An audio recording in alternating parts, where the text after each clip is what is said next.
Hey y'all, Uncle Jimmy here. When you speak for yourself, you're forced to think for yourself. And when you think for yourself, the sports world looks different. In order to enjoy this podcast and this show, you need to have the courage to look at the world from alternative points of view and not be offended when you disagree. Speak for yourself isn't your Twitter, Facebook, or Instagram feed. SFY tells you what you need to hear and not what you want to hear. So, welcome aboard, buckle up, and enjoy the ride. We start today with the Patriots. This morning, I read a fascinating piece about the divorce brewing in New England. According to Tom Curran at the NBC Sports, the marriage between Tom Brady and Bill Belichick will end the way most do: squabbles over money and broken promises related to money. Curran wrote that from a bird's eye view, you can see the organization fast approaching the most wrenching, controversial, certain to be scrutinized period in its history, the end of Tom Brady's career as a Patriot. Brady wants to play until age 45, and the Patriots don't appear to be in the mood or mindset to give the greatest quarterback of all time a new contract to make that happen in a Patriots uniform. Curran's piece is terrific, but it doesn't quite connect all of the dots. To me, the dispute between Brady and the Patriots is rather simple. Since 2013, when Brady signed a below-market contract extension, Brady agreed to play for the Patriots under the stipulation that he would take less money in exchange for Robert Kraft and Bill Belichick providing him the necessary personnel to play at an elite level. Brady feels betrayed this season, and I believe he feels most betrayed by Kraft rather than Bill Belichick. Brady is every bit as cold and calculated as Belichick. Did Brady and Belichick know that former tight end Aaron Hernandez was a murderer? No. Did they know he wasn't a good person? Absolutely. You think Brady, Belichick, or Kraft regret winning a Super Bowl with Hernandez? So why catch religion over Antonio Brown? Every locker room in every sport has a handful of men and women of the same low character as Antonio Brown. If Brady can sacrifice millions of dollars for the good of the team, why can't Kraft hold his nose while the Patriots attempt to defend their title with AB? Brady and Belichick could have easily ended all the AB speculation by stating Brown's attacks on Kraft were a bridge too far. Instead, they've let AB rumors linger, and Brady has fueled them by playing nice with AB over social media. Belichick deferred all Brown questions to Kraft. Brady doesn't remotely believe his play has slipped. He thinks his supporting cast has. In Brady's mind, the 2019 season is a remake of 2013. In that year, tight end Rob Gronkowski only played 7 games because of injury. Brady completed just 60% of his passes for just 25 TDs and 11 interceptions. The next time Gronk missed a significant amount of games due to injury, in 2016, the Patriots had Martellus Bennett fill the role of number 1 tight end. The Patriots won the Super Bowl that season. New England has no one to fill the void created by Gronk's retirement. That is fueling Brady's sense of betrayal and growing frustration. He's lived up to his commitment. Have the Patriots. All right, joining the desk now are Fox Sports NFL analyst LeVar Arrington and longtime NFL quarterback and Super Bowl champion Steve Beuerlein. Marcellus, I'll start with you. Should Tom Brady feel betrayed by the Patriots? Absolutely not. Tom Brady should feel betrayed by himself. He was told, his daddy, Tom Brady Sr., said, this is going to end ugly, son.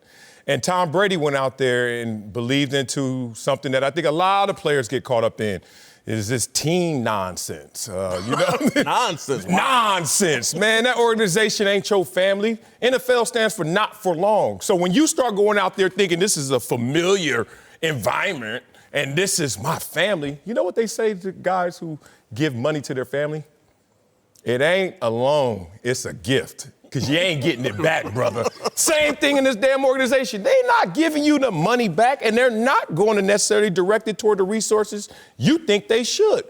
You have to understand that if you're Tom Brady, you were a made man, and then you start giving out concessions in order to continue being a made man, bet on yourself in those moments. I think his father told him how this is going to end, and Tom Brady is coming to that ugly reality that this is how it's going to end. Well, that's we're going to find out one way or the other. The question is whether it's going to be in New England or somewhere else. I think it gets ugly either situation.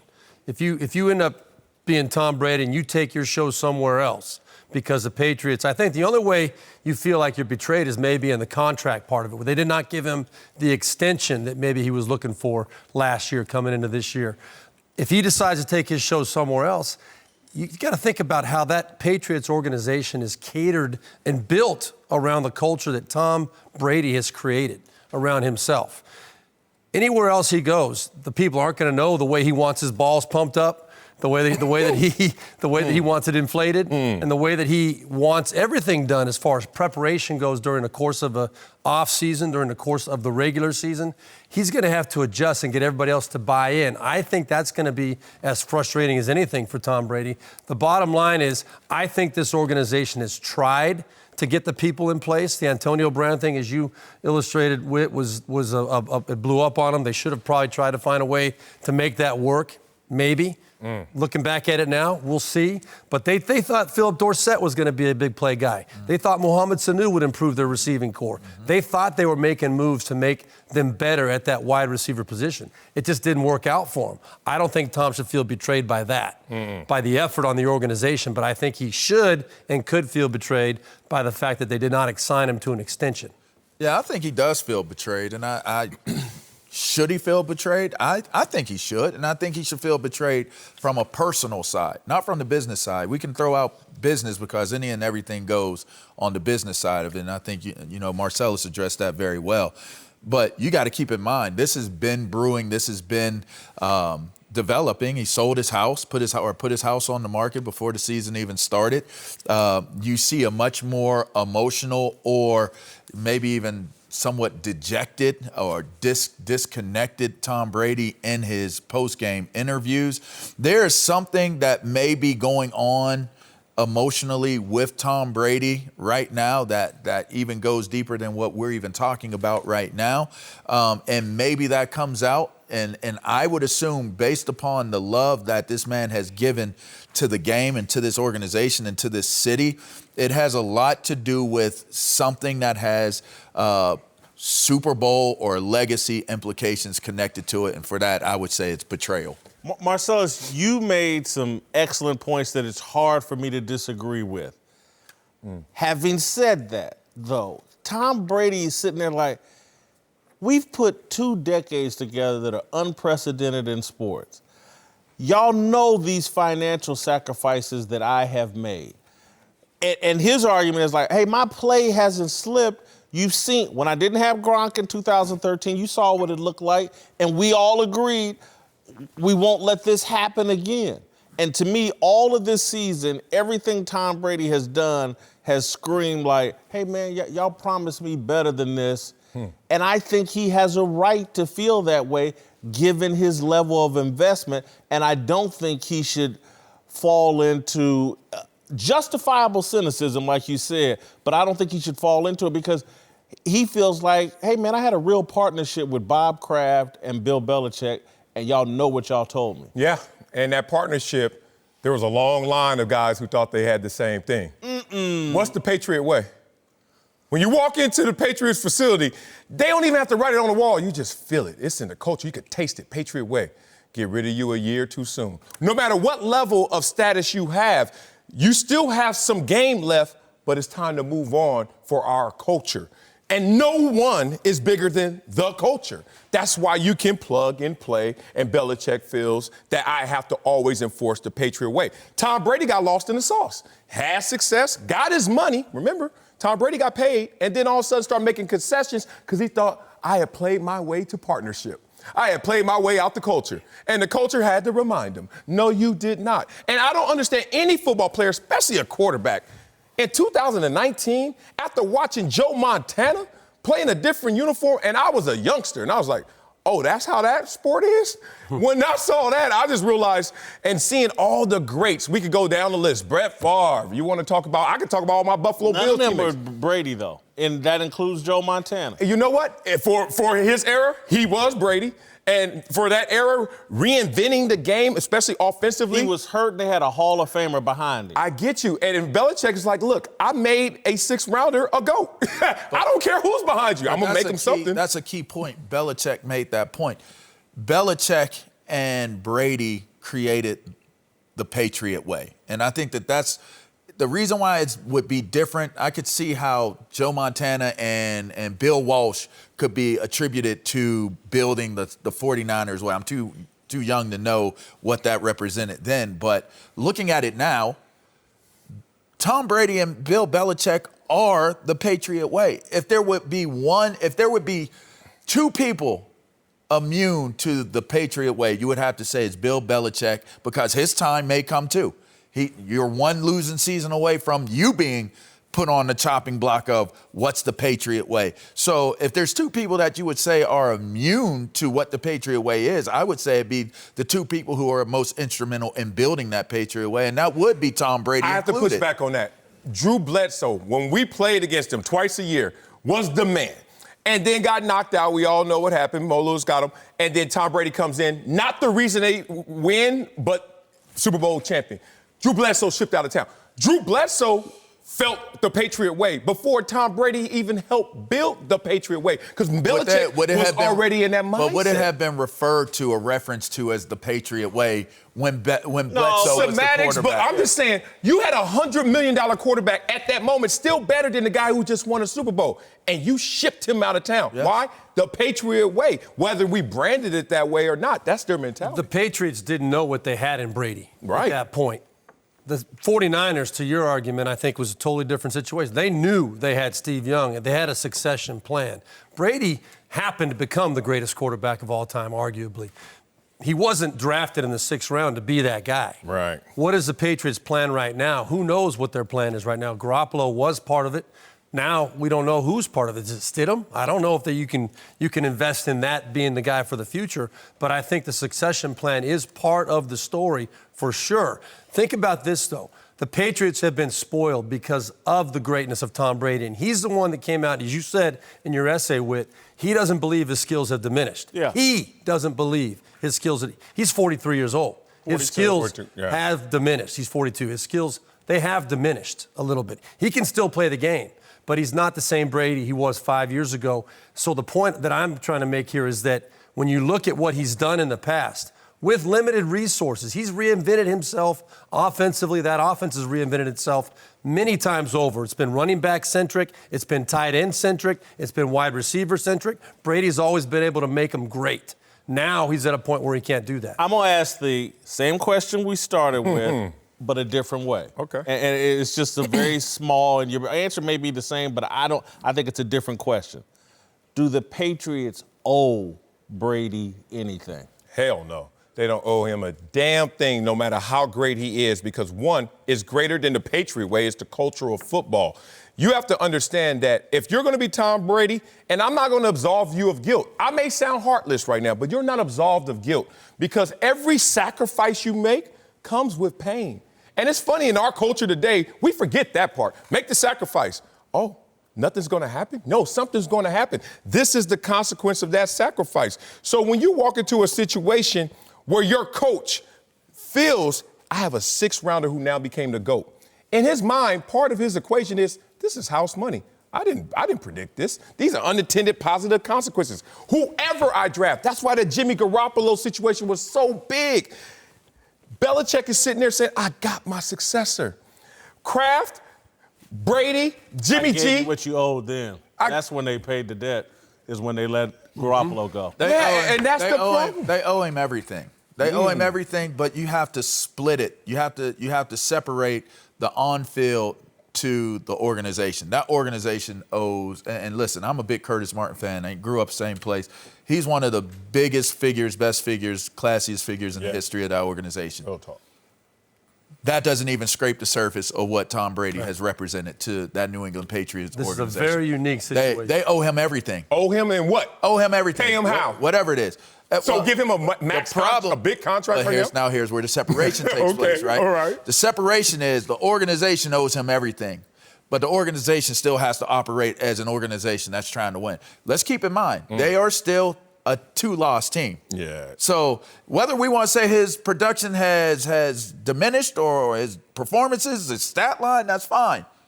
But this team is 10-2 because of 2 people and 2 people only. Tom Brady and Bill Belichick. And they're still going to have a say in this whole thing, too. And their defense. The Patriots will have a say in this whole thing. Here's my pushback, and here's my question. Everyone could give all of the Hallmark cards they want to Tom Brady. Man, they owe you, man. They should take care of you, all that.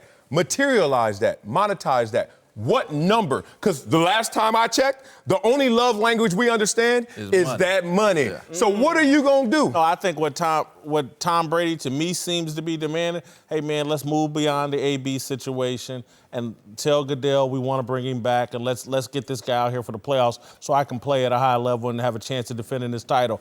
That's what I think Tom Brady wants. Roll out. I don't think it's about the money. I'll peace out after that. I really don't. I just think, give me the piece I need. If I look at what he's done post-game press conference, during the game, we got to move quicker. We got to get out of our cuts faster. We got to get AB back here. That's what he keeps saying.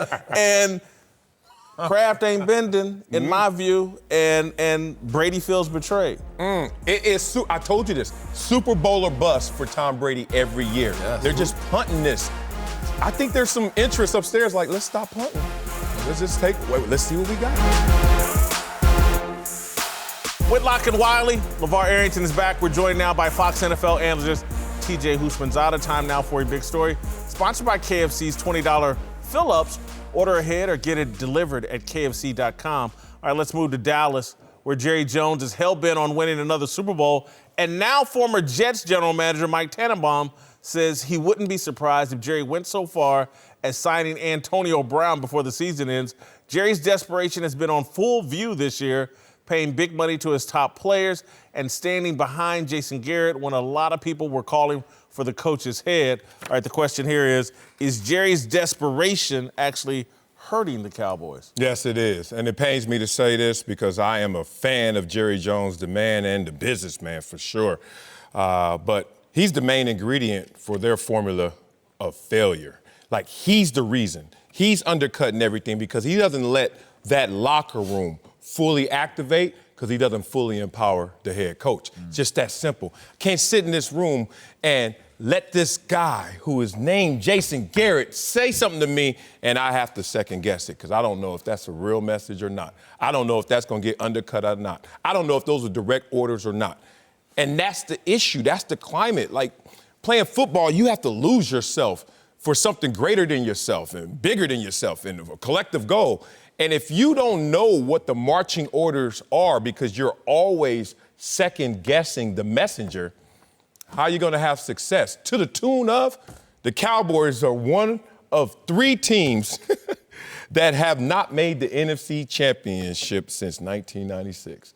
And guess what the other 2 teams are? The Lions and your boys, the Redskins. My boys. Ooh-wee! And Jerry Jones, with this talented roster, can't even get himself out of that category? It's on Jerry. No. The desperation, like him undermining Jason Garrett, that's just putting pressure on him. Like, when you've played on teams that haven't won, you would prefer to have an owner that says, I will do any and everything for us to win.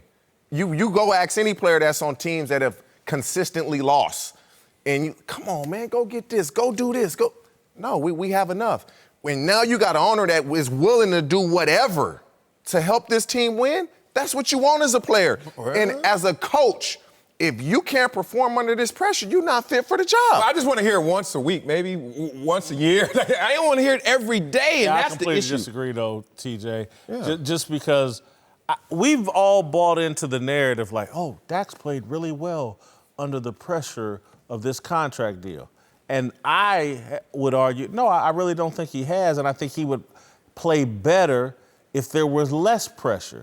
And I think everybody on that team is under pressure and isn't performing at their highest level, don't have the ultimate amount of confidence because they can feel the tension in the room, the lack of confidence in the head coach, the lack of confidence. We got a new offensive coordinator. Just the lack of confidence in everything we're doing has created a pressure that I think the Cowboys are choking under. You sound like an apologist, and the Whitlock I know isn't an apologist for having to deal with pressure. They got to. Not everybody's built for it. They got to step up to it. And I'm going to say, I like the activation, the total activation of the locker room statement. He is hurting them, and the reason he is hurting them is because you're not allowing for this team to completely mold and fuse together. When you hear the discussion points coming out, more often than not, what do we say in the locker room when we're in the heat of the season? Could be a good season, could be a bad season. What are we saying to one another? Block out the noise. Mm-hmm. Let's stay together. Let's do what we need to do. F the world, it's all about us, right? Right. But when the world is taking quotes from your owner and your GM, how can you completely fuse together? Because every message that you're hearing from the world is coming from a source that's in your world. You can't win that way. There it is. And look, this to me has 2 layers to it that really shows how damning and crippling it is. I remember when practice used to be about preparation and then it switched to performance. And I hated that because I was like, wait a minute, I'm working on this spin move. Don't grade me right now. You know why I bring that example up? Because that's what the culture is now. You got to go to practice and show out instead of work on your craft. When you put this type of pressure on a team, every week they're looking like, is this a Super Bowl opportunity? Is this looking like we're ready for that moment? When you should be building yourself up in self-correction to where you can get to that place like the Patriots do every single year, and then you activate. But Jerry makes it seem like week 1, if that's not a Super Bowl indicating performance, we got problems, and they're not allowed to grow. But your little point is it's a little point. Yeah, because you're a second round pick. Wasn't a big point. When you were the number 2 pick. Ooh. When you're drafted where y'all are drafted at, Okay. you can work on stuff in practice. You can, let me work on my spin move. Yeah. But when you're not drafted like you two were drafted, you ain't working on nothing in practice. Practice, you competing. You got to perform in practice because that's how you get on the game field. That's how you play on Sunday. If you don't perform in practice, you can't play on Sunday. But you guys, it didn't matter how you perform in practice because y'all were going to play on Sunday. So you can work a spin move and they won't say anything. Anybody that's drafted late or you haven't proven, you have to prove yourself every week the in practice, fundamentals. every Sunday. I had a new coach every year. Here's where I think Jerry has screwed things up, and I'm reluctant to criticize Jerry, but you got to at this point. And this is where I think the problem's going to be tonight in Chicago. Just overall with the Cowboys, look at the teams that are having success. The Baltimore Ravens have really rallied around Lamar Jackson. That whole organization is about somebody on the field who can make things happen. The Seattle Seahawks have rallied around Russell Wilson. That whole thing spins around Russell Wilson. Who the Patriots rallied New around? Orleans. What? New Orleans. Drew Brees. It's and Sean Payton. It's Jerry Jones wants the team to rally around the owner, and that just don't create the same feeling. Can y'all please love me? Yeah. Can y'all play for me, please? The way Mark Ingram goes into these post-game press conferences talking about Lamar Jackson, nobody's ever going to do that for an owner. They're winning. When you win, it makes everything That started before. better. But it won't go to Jerry Jones. It will never get to If Jerry Dallas Jones. starts winning, they'll rally around Dak. Yeah. They'll rally around they're Zeke. winning. They're Your not owner gonna can't rally be around Jerry. He can't be the center of your universe. Look, first of all, it's just I grew up in LA. So gang culture, even if I'm not a part of it, immersed in it. I'm a part of it. I'm immersed in it. You know why they jump somebody in? You know why they say you got to do some dirt? Tell them why. Because we got to know that you down for this. Like in case something breaks. with it. You with it. Jerry, I love you, man. Thanks for your name on my check. Are you really about this? Are you really down with us I'm going like to tell this? you he played, though. Great, gonna say but guess I'm a what? part You of ain't the got a culture. star on your helmet. When we at practice, when we going through these dog days, when I used to be in Dallas and it was 132-degree heat index, Jerry was on the G5, brother. That's why it's like it's a different animal down here. So Ain't stop no trying to get in teardrops here. in the owner's box. Ain't giving no teardrops in the owner's box. He can't be with it. He ain't with it. If some made, man, I don't know if I'm going to go with y'all on that one. Darnell, Hell no. is there a Super 6 for the Cowboys-Bears tonight? Yes, it is. And before the Cowboys and Bears kicks off, download the Fox Sports Super 6 app and play for free for your chance to win Terry Bradshaw's 25 G's, Marcellus Whitlock. Let's win our fans some money. One of the questions for tonight's game is who will win and by how many points? Let's hear your answer. I've got the Bears winning a low-scoring 17-14 game. Okay, I got the Cowboys. Sorry, Jerry. Y'all gonna actually win this game. 22-11. Ugly score, but I think the Cowboys win. LeVar Arrington and Steve Berline are back. Let's move to college football. where rumors about Jim Harbaugh's future at Michigan are flying. Harbaugh's fresh off another ugly loss to rival Ohio State, and he has yet to deliver on the massive hype that preceded his arrival in Ann Arbor. After 5 years and 0 Big Ten titles or playoff appearances, speculation is growing that now may be the time for Harbaugh to return to the NFL. All right, Marcellus, should Jim Harbaugh return to the NFL? No, not if I'm advising him. Why? Not for the money. If he goes to the NFL, he'll be the 5th highest paid coach. The top 4 are all Super Bowl champion coaches, which would put an immediate pressure on him where he could stay in Michigan and make that money. And it's the security of being at Michigan with a top 3 brand. I'm not going to say football team, but brand in college football. And you talk about him being a top 10 coach in college football. I don't understand why I'm going. I'm listening to public pressure, people upset that I'm not winning against Ohio State. Oh, let me remind you guys that you guys had lost to Ohio State 10 of the 11 years before I got there. And this national championship that has eluded everyone, including Bo Schembechler, shouldn't be placed on my head already in year 5. So if I'm Jim Harbaugh, I don't listen to the noise. I don't listen to the naysayers. I stay still for the security, the money, and the job that is unfinished at Michigan. If I'm Jim Harbaugh's agent, which you said you were, if I'm representing, I would say get your butt back to the NFL. Go. 100%. Hurry. 100%. Run. If I'm his agent. And I'm saying that because you're not closing the gap on Ohio State. Nope. You're not getting any closer to getting that 0-5 record turned around. Nope. You had tremendous success already at the NFL level. 3 times in the NFC Championship game, 1 time to the Super Bowl, another time 1 drop pass away from being in the Super Bowl, from Alex Smith to Lee Evans. Bottom line is he's had success. He won a lot of football games in the NFL. The pressure has grown on him at Michigan. He's going to get the same money in the NFL. Not quite. It'll be a little bit of a haircut, but really, what are you talking about? Yep. I mean, over time, it's going to even itself out. I'm just saying that I think if I'm his agent, I say yes. But Jim Harbaugh, the competitor, I don't think he'll do it. I think he came back to Michigan as an alum. He wants to close. He was brought there to close the gap on Ohio State, and it hasn't happened. And I don't think he wants to quit before he gets that job done. He's got to get out of there. He got to get the hell up out of there. He got to beat it. And the thing about it is, when you look at college, the alma mater thing has run its course. You've done it. You coached at Michigan. Great. He's got to go to the National Football League because of the economics of what take place in the National Football League. He cannot win the recruiting war in college. He will not win the recruiting war. This much is clear. And that's that humbling moment where you thought you was the dude, but you really ain't the dude. Wait, I'm Jim Harbaugh. Come to Michigan. No, I'm going to Ohio State. No, I'm going to Alabama. No, I'm going here. You go to the National Football League, you're dealing with salary cap. You're not dealing with so much recruitment. Your talent pool is larger. You have the ability to use money and finances to get the players you want to get. You're dealing with 31 other teams. You're not dealing with the politics that surround what you just said.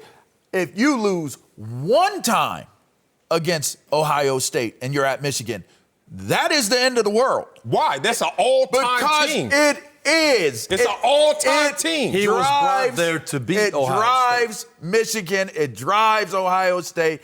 In the big, bad Big Ten, if you're Ohio State and you're Michigan, there's 1 game on that calendar that you better win if you want to have job security, and I don't give a rat's tail what your name is. You better beat Ohio State if you're Michigan in year 1, in year 2, in year 3.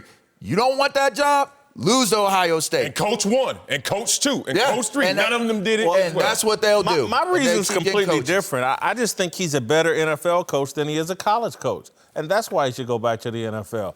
I think the development of 18 to 21, 22-year-olds is a highly specialized skill that Harbaugh is good at, but he's not great at it, like Urban Meyer and Nick Saban and Dabo Swinney. And so go to the NFL where you're getting products more closer to finished products than guys you have to develop. I agree with you. It's not a recruiting battle in the NFL. It's can you evaluate talent and draft it. and it's coming to you already pretty well developed. I think he's a better NFL coach than he is a college coach, and that's why he should leave. Hard to argue with those numbers in terms of his success in NFL, but I will say, one, the entire system in NFL is to penalize success. Where in college, you reward success. You win a national championship, Ohio State, this year. Guess what you can do? Go get the 5 stars. True. Guess what you can't do in the NFL? Go get the top pick if you win it all. So that's one. It's a completely different system. 2, you guys keep telling me you can't close the gap. You can't. You can't win the recruiting war. He hasn't. I grew up in a world where I thought the same about certain programs such as Miami, USC, Notre Dame, Florida State. There was a day where you can't close the gap on those guys. And guess what now? Good luck them trying to close the gap on Ohio State. Probation set off USC and Miami. Look, Notre Dame is always going to get the same type of guys. We don't have to dive into the details. All I'm saying is cultural shifts occur. And if you want to be patient and persevere, you will be there throughout that change. It's going to change in You don't have the time. But they're at the apex right now. It's going to continue at that very high level with Ohio State. You don't have the time. But let me give you another perspective. That's projections. To your case, Whit. You mentioned Saban a little bit earlier. Talk about Nick Saban and Steve Spurrier. All right, 2 great college coaches that tried it in the NFL. After a couple of years, they said, guess what? It's not my cup of tea. Yeah, no. Kind of what you're saying about Jim Harbaugh, going down the other way around, though. Flip the table and say, okay, I was very successful in the NFL. I've tried this college thing. I've given it 5 years. Boy, all the reasons you guys laid out, I'm a better fit for the NFL. And the other thing, I'm just saying, if you're a competitor, people say competitor, but that's why you go to the NFL. The Super Bowl is the ultimate game. Go play in the biggest chess match. Go play with the biggest of the big boys. That's what kind of competitor I think he is. And, you know, the college football thing, man, is so, there's 4 teams that get into the playoffs. This is blasphemous. What are you saying? I can't even believe you're saying that on national. What? The pinnacle is playing in the Super Bowl? Absolutely. Man, look here. Let me tell you something. I got to see where you When you weigh and you measure out the greatness of what football truly represents, you are not taking that to the National Football League. You are looking specifically at what you're seeing being developed at the college level, specifically the teams that play in those 4. That's why they created 4 instead of 2. You're seeing the Clemsons, the Alabamas, the Georgias, the Ohio States. Football is the Super Bowl. People make the Super Bowl the pinnacle for one reason or another. You should have been an NFL Hall of Famer. I'm sorry it didn't happen. College football. I'm sorry it didn't happen. College football is don't dump on the NFL. That college playoff is the most purest, college Hall of Fame, and you deserve it. That's where you're going. That college Hall of Fame. How many people are watching? Stay right where you are. Let's go to a break. All right, welcome back. Whitlock and Wiley, LeVar Arrington, and TJ Houshmandzadeh are back. Time now for Darnell's question of the day. All right, take it away, homeboy. Yes, sir. Let's move to the Steelers, who are still dealing with their fallout from their brawl with the Browns a few weeks ago. But several players getting suspended and fined. But one of the guys right in the middle of the fight, Maurkice Pouncey, had an interesting opinion on the whole situation. Check this out. The NFL had to make a statement, rightfully so. I mean, at the end of the day, the fight didn't look good, but the fight was worth it. No regrets, but I moved on now, man. Everyone had to pay their fines. Everyone had to do their due diligence, and the money was worth it, trust me. Do you guys have a problem with Pouncey saying this? Yeah, I think he needs to let it go. I think what he's really saying is like, hey, my guys rallied around me. We paid this fine together. Coach Tomlin chipped in a few bucks.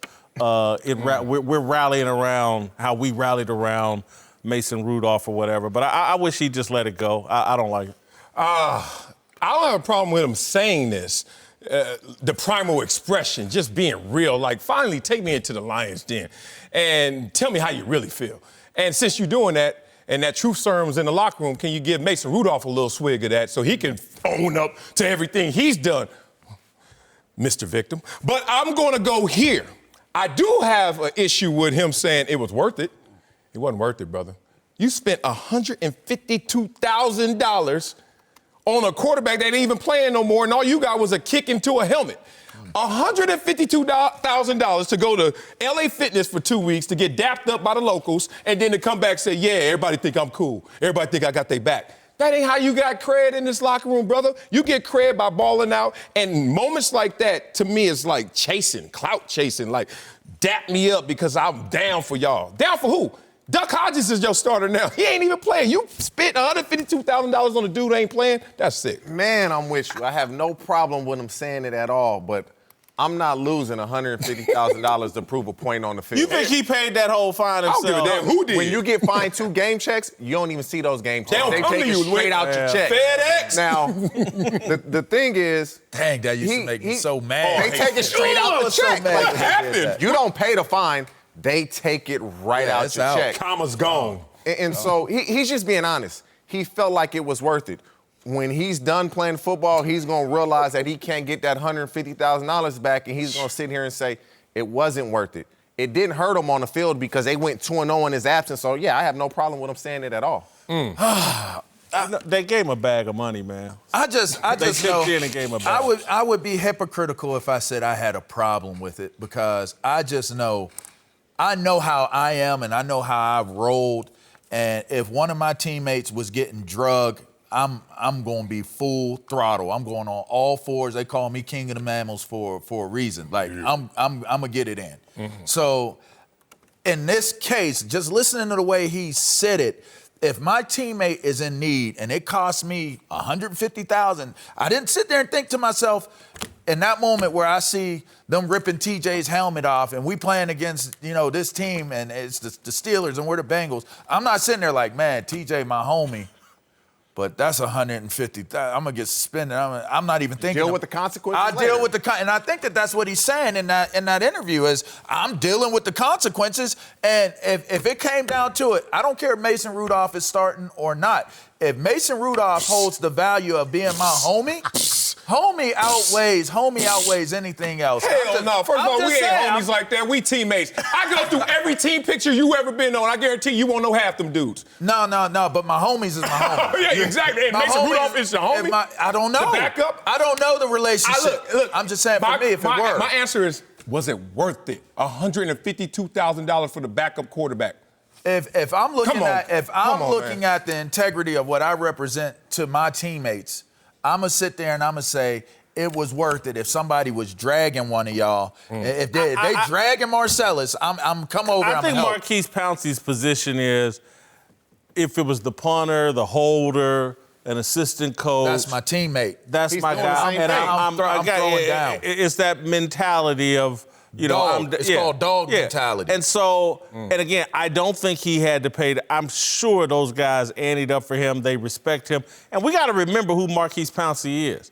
I mean, Aaron Hernandez. And they know he's like this, though. Aaron Hernandez went to jail, and this dude was still Repping supporting Aaron Hernandez. Yeah, so I think it's real easy for him. Mason Rudolph is real easy to still ride. If you can ride for Aaron Hernandez, you can damn sure ride for I don't Mason think you even Rudolph. have to throw a thug mentality into it, though. Like, that's kind of almost thuggish, ruggish right there. You don't even necessarily have to be on that side of the fence for it to be that representation of what your teammates and what team represents to you. And to me, I've been in enough fights with my teammates to know how I would react. And I've the same teammate if you walk away from it. I've had those fights against our own team. Right. Where one dude, they get into it and we roll on the one dude, and that's team practice, let alone somebody else. I love all that. I ain't with all the fake stuff. If I ain't gonna have impact, I ain't fighting one. So me kicking you in your helmet, I ain't worth a damn. It's for $152,000. But he blacked out. He did say blanked out. And two, y'all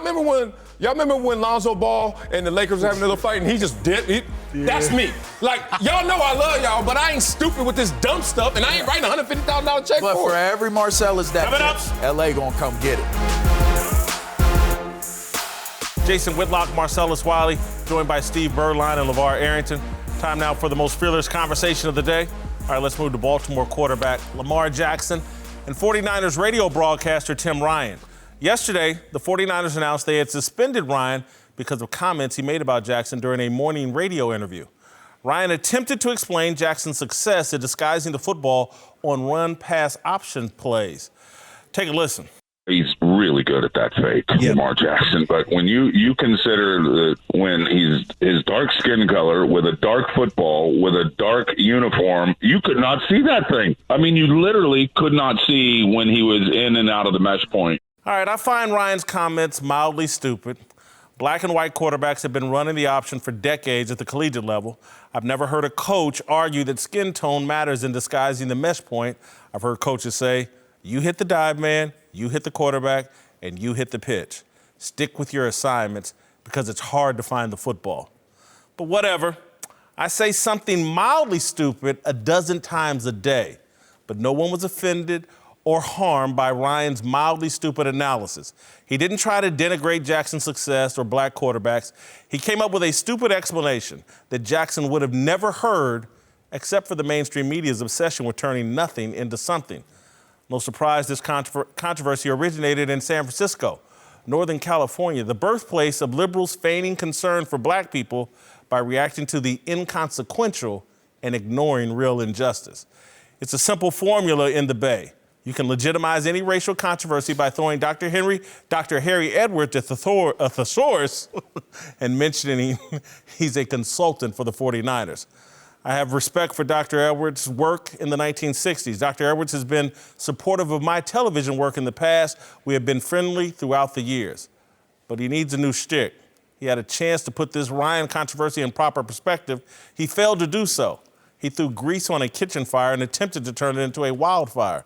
He said, quote, I know Tim, and he is not a malfeasant mind relative to these types of issues. But of course, that does not mean that he gets or should get a pass regarding his comments on Lamar Jackson and assigning any dimension of Lamar's undeniable brilliance at QB to his skin color, a raw and sensitive assessment and assertion, not only because it is profoundly obtuse and ignorant on its face and carries implications that I'm certain were not intended, but because skin color has been such a factor in rationalizing denial of black athletes' opportunities to play the quarterback position over most of the NFL's 100 years of existence. I can't read any more of this shit. It's all just a justification for the 49ers of the NFL to continue to employ Dr. Edwards as a consultant. It's a hustle. Dr. Edwards is saying, you need me. Nothing has changed since the 1960s. Dr. Edwards isn't alone in his hustle. It's us, the media. We surrendered to Silicon Valley and their social media apps. We surrendered to clickbait. We no longer exercise news judgment and discretion. The tech people building our smartphones are now our news editors. They decide what news we consume. Our minds are programmed to dine on the mildly stupid. Tim Ryan, Harry Edwards, and the media served a feast yesterday. All right, Marcellus, were Ryan's comments a big deal? No, they weren't a big deal. I wasn't provoked to any place of emotional harm. I wasn't offended. I thought they were unprofessional. Thought they were unfortunate, and I think they were unnecessary for someone who has a public platform, especially in the context of calling games and trying to illustrate or convey that message to the fans. But that's it. I don't go into character assessments.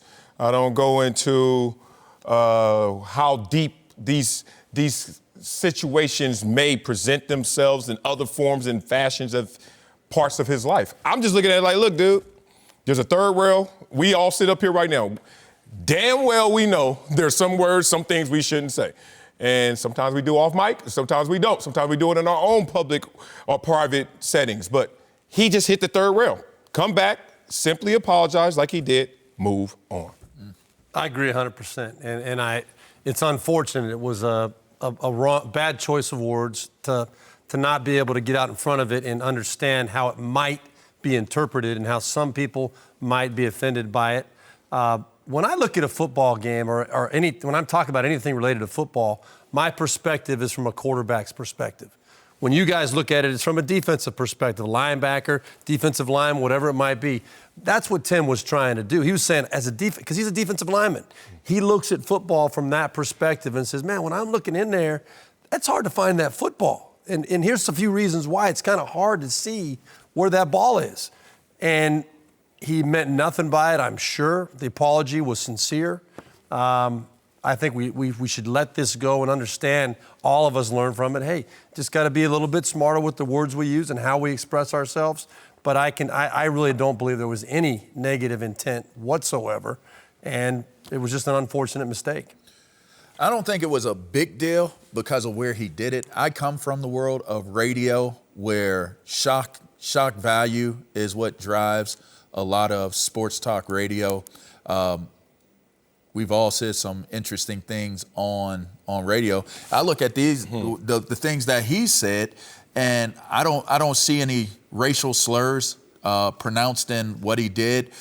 What I'm looking at when I listen to it and I look at the interview is I see someone who actually thought they gave a profound explanation as to why we can't. I honestly believe he thought that it was a drop the mic moment where it's like, listen, I know y'all can't figure out why Lamar Jackson is playing as well as he's playing right now, but I'm about to tell you, all right? Yeah. Here's the secret sauce that Lamar Jackson is using, and then he went into it, and he dropped the mic. Once he realized that mic drop moment was kind of like, well, should I have said that? Then that's where you have the situation. I'm going to disagree with you. I don't think he felt like he dropped the mic. I feel like he felt comfortable. Radio is just a more comfortable, loose conversation. It is. Mm-hmm. I don't think he was on some shock jock show where he was trying to be shocking. Again, we've all done radio. Radio, you tell a lot of things like that you would never say a lot of other places. And so it's that platform of radio that gets you comfortable. And again, I'm gonna tell you why I don't think he dropped the mic is because when he said it, no one cared. Nobody even cared. No one. It didn't make news until the San Francisco Chronicle called the San Francisco 49ers. Hey, did you hear what Tim Ryan said? And then the San Francisco 49ers tried to be preemptive. Well, we'll suspend him. And so the guy said it on Monday morning. Not on the game broadcast. And it's not until late last night that it becomes a big deal, and it's because of the suspension. When people heard it, they thought nothing of it. It's when you write it down and then you add Harry Edwards and all of his words out of his thesaurus, and you turn it into this international incident, and now the next thing you know, it's on the front page of ESPN.com as the lead story. It was, people actually heard it and had no response. Yeah. It's the news cycle. It's, this is clickbait worthy. And now the 49ers jump to suspend because that's always the default position. Let's punish someone quickly so we can't be blamed for this. I just wish we could get to the point where we can separate between stupid and harmful. Or, because again, I know I say a lot of stupid stuff. We've all said a lot of stupid stuff, right? And I guarantee you that after he said that, he didn't even think twice about it, right? I mean, the next day when someone probably approached him with it and said, hey, we got a little bit of an issue here, we got to go back and address, he probably said, what's the big deal? I'm just talking about, there's nothing meant, no intention there whatsoever. But then you think about it, you reread it and say, okay, wait a minute. I can see how maybe I should apologize, get this over with. Well, no, I think he's apologizing to keep his job. What? There's no one offended. I'm just sorry. Well, it's funny. Like, I'm with Dr. Harry Edwards is. No, he's not. Come on, Dr. Harry Edwards. Look, I'm with LeVar. Like, this is a class 2 misdemeanor. Like, it's not like nothing happened. Because let's just be real. When you're sitting up here and you use the term dark skin, you're already on some alert. Like, if we had a heart rate monitor on somebody, it went up a beat or two. Hold on. Yeah, that's a good point. Just let's be clear. Yeah. When a white guy says dark skin, because we crack some dark skin jokes on this show. I'm talking about me too. Look, anytime I go into color, race, anything, I'm knowing like, all right, it's some landmines out here, but I respect that. Here's the thing. This is like the Peloton ad that's going on right now. Everybody all upset about. And I'm like, there's always someone who's going to have their feelings hurt in everything you do. But we need to respect that language is fluid. And you used to walk around and be able to say stewardess and then now it's flight attendant, secretary, it's executive assistant. You got to know how this thing is moving, brother. And look, it is a slight misdemeanor to say dark skin when you're not even of that color. And even if you are, you better deeply describe it. Let me add to this and start by saying. Go ahead, dark skin, my dark skin brother. My dark skin brother. Thank you, my light skin. I dare you to say it, Burlock. Thank you. I don't know if I can say it on the table. What you say, Steve? I always wanted to get you. Hey, listen. How dare you? You know, it's the interesting thing about this to me is we say stupid stuff. Let's be real here. We're saying this is a fearless show. Yeah. Let's be real. It's not stupid. It's native tongue. All right? When you're speaking your native language versus speaking public, PC, politically correct language, we can label saying, okay, this is how I speak when I'm speaking to my mom, my dad, my brother, my sister, my homie, my cousins, my friends, right? And this is how I speak when I'm in a business setting. What you say is not stupid. It's just a language that you're comfortable using because you're around people that you're safe saying it with. They speak the same language as you. So it doesn't make it stupid when you sit there and you say, you know what, I'm in my home and I'm with my brother and we're sitting there talking about, you know why you can't stop Lamar? He probably was sitting at home with his own. You know why they can't stop that Lamar Jackson? His arms is too dark. Think about that last point, you just can't get to him, right? Is that your phone or is that your left hand? That over there? is stupid. You trying to say his filter didn't catch everything? His filter went to sleep. Faulted. It went into hibernation I do want to make this, because one, I want to play the sound. Richard Sherman was asked about this, but before that, the other thing, if he had said this on a game broadcast, it's over. I would get it. That's why I think platform matters. If he had been calling the game and had been trying to say, oh, you know, Lamar's having this success, he's dark-skinned and no one can see the ball. We'd be having a different conversation. Turn the channel. But that's Howard Stern versus Troy Aikman, right? Right. But again, I would be sitting here going, hey, man, they need to remove this dude. He doesn't need to call games. I would legitimately say that because it's that level of stupid. But on a morning radio show, loose conversation, platforms matter. I crack jokes here that I would never crack in church or in front of my mother. But Richard Sherman, I was glad to hear this or see this. They asked Richard Sherman about it, 49ers defensive back. They played, obviously, Baltimore. Here's what Richard Sherman had to say.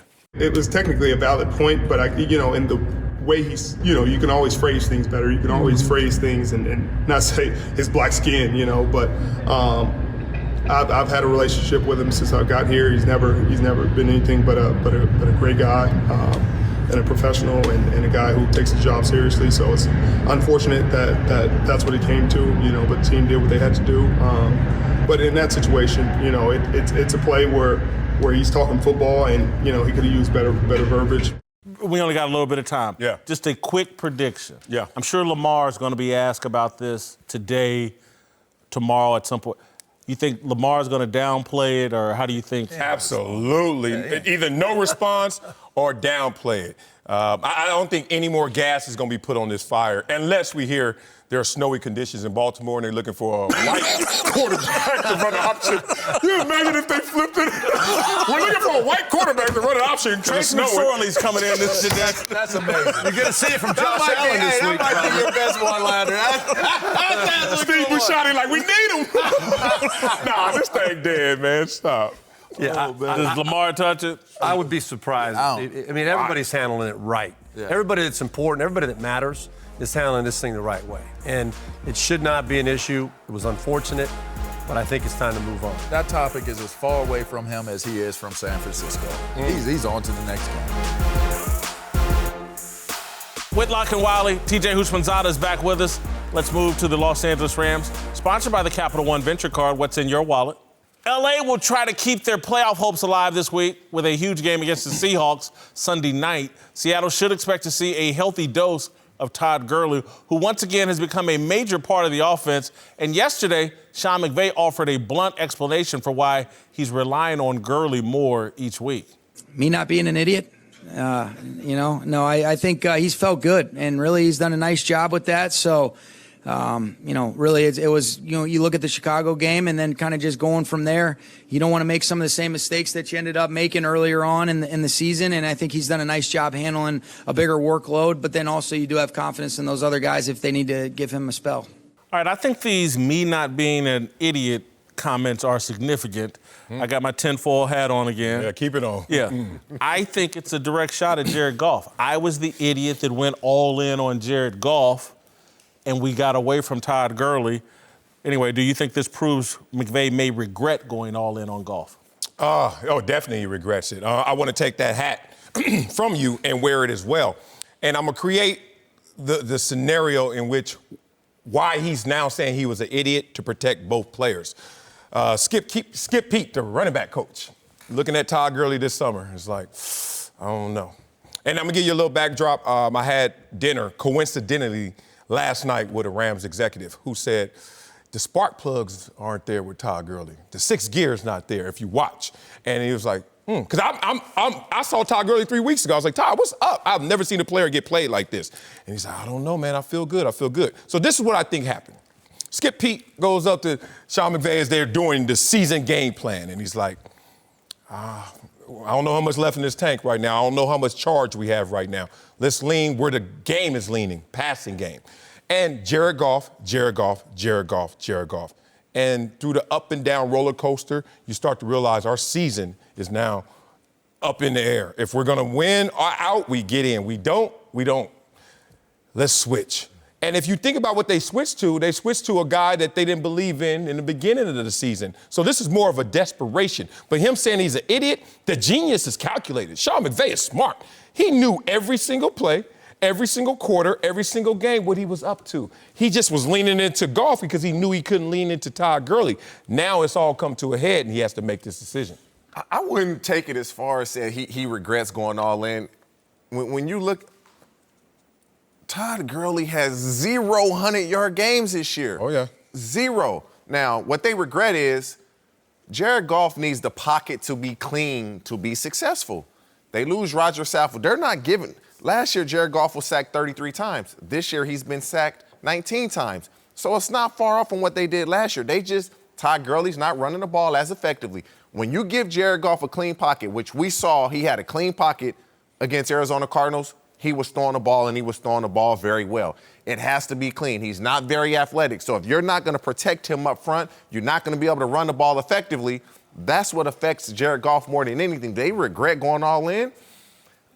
I don't think so. I don't think they regret it. They regret not surrounding him with the pieces that he had. When you let Roger Saffold go, and then now if Todd Gurley doesn't have that sixth gear, I mean, it's obvious. He has 0 100-yard games, and we're this deep into the season. Well, if they're leaning into a guy that doesn't have all his spark plugs, and you just put $100 million, $130-some-odd million into your quarterback, and you're leaning into the guy without the – that's got to say something about your quarterback. It says a ton about your quarterback, and it shows the desperation that is present. Now, Todd Gurley has 13 straight games without 100 yards, not even just this season. We go back to last year. And I told you guys this before.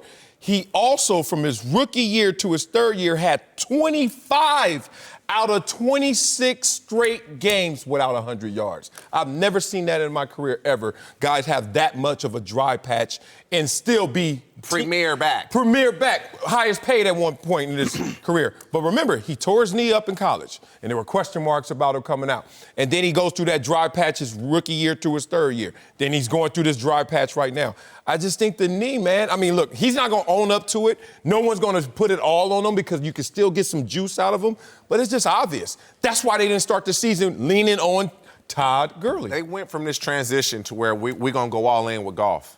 And they realized, we messed up front. Mm-hmm. They just can't do it. San Francisco is much better. Seattle is much better. So everything is magnified because they're not even in contention to win their division. Probably aren't going to make the playoffs because the guys in their division, the teams, they're much better. And not only are they much better, they're better at where you're weak at. Their defensive line is killing your offensive line, and they didn't fortify that, and Goff is not a mobile quarterback. Okay, but TJ, and I hear you about their offensive line, but when you pay a guy $100-some-odd million, aren't you saying he can make up for some weaknesses? Things don't have to be perfect? 100%. But as we've spoken before, the way the league is going with the quarterback, it's your turn now, so this is what you get. It's not what you deserve or what you've earned. This is what you get. He was not up. They didn't have to pay Jared Goff right now. They could have waited this out. Uncle Jimmy's here to help us talk through our approval ratings for Patriots owner Robert Kraft. But first, who's big dummy of the day? Hey, man, big dummy of the day go to the person that's up here messing with my money for real. Listen, man, this is a family show. You can't be saying on no show like this. Man, what's wrong with you? What do you mean? They beeped it out. They beeped it out. It wasn't a big deal. Damn sure hope they did. All right, let's talk Robert Kraft. That's with my money, man. Whose Patriots are in the midst of some turmoil, with Tom Brady increasingly frustrated by a lack of weapons, while a new report suggests Bill Belichick isn't committed to Brady long-term. Marcellus, you think Bob Kraft can keep Brady and Belichick together? No. I think that he has to go with the long-term fix, and you got to bet on the coach. The coach is going to outlast the player no matter what. So as great as Tom Brady is, Bob Kraft is like, I got to give it in to the coach. So I think the marriage is over this year. Yeah, all reports are leading to a divorce here from Brady and the Patriots, but I'm not convinced. I think that they could, do what? Get some counseling. And marriage counseling. No, expensive that counseling gonna be in New England. Uncle Jimmy, you got some thoughts on the Brady marriage? Look here, what I tell you, your hair's nappy, your nose is snotty. I've always told you if you didn't know the answer to something, you needed to come and ask somebody, didn't it? That's true, you did, I've heard that before. Look here, your opinion of marriage is like you in a Speedo. Don't nobody want to hear about it, and damn sure don't nobody want to see it. That's a point. I got some. My underwear on backwards right now. It's been bothering me all show, but go ahead. Look, man, this is why you need to leave the marriage talk alone. Leave it to the professionals like Uncle Jimmy. Got you. See, Uncle Jimmy's a trained professional. This is why they say, kids, don't try this at home. Look, I've been married 5 times. Yeah. That's a total of 1,657 pounds of wifes between them. Now, pound for pound, despite whatever you might say, nephew, I think that makes me the authority on this subject. I agree with that. See, let me tell y'all something, peoples. Divorce is not about money. It's about options. And what you say, nephew? A man's only as loyal as his options. Now, hold up. Didn't Richard Pryor divorce Pam Grier? Yeah. Brad Pitt divorced Jennifer Aniston and then turned around and divorced Angela Jolie. Angela Jolie. Wait. Didn't JFK divorce Jackie O? No. Just to upgrade to Marilyn Monroe? Don't do that. It's about options, nephew. Don't do that. Look here, man, don't be mad at the Patriots and Bill Belichick because they want a divorce now. Look, man, they served their time. They paid their dues. They deserve the right to move on. Let me ask y'all a question real quick. Jimmy G looking real good right about now, ain't he? Jimmy GQ. Right. What about Jacoby Brisket? Ain't he leading the team down there in the Colts? Jacoby Brissett, yeah. Look at, man, I'm trying to tell y'all, Bill Belichick done kicked some fine little tenders to the curb just to keep peace in the home and make Tom Brady feel happy. Them kids. But once this divorce is over, once it's all final, Bill Belichick gonna be just fine. He's already scouting the little young colleges. Trust me, he gonna get him a nice little strong Thotolina. Take the place of Tom Brady. See Bill Belichick like Uncle Jimmy. Thotolina, huh? See, he and I are connoisseurs of the game. See, we know how to stockpile picks in order to manipulate the draft. See, we always utilize the lease with an option to divorce plan. How y'all think I got the blue M&Ms? Oh, God, don't See, I'm trying to tell you, man, listen to me. Me and Bill Belichick gonna be just fine. I don't know if I can say the same for you and Tom Brady. A Thotolina, huh? He's going to get a Thotolina in the draft. A strong Thotolina. Strong one. All right, let's get to our approval rating of Robert Kraft here. I got him at GOAT status, 81. Big robot. Job performance, he needs to find a replacement for Gronk. Yeah. He needs to bring AB back.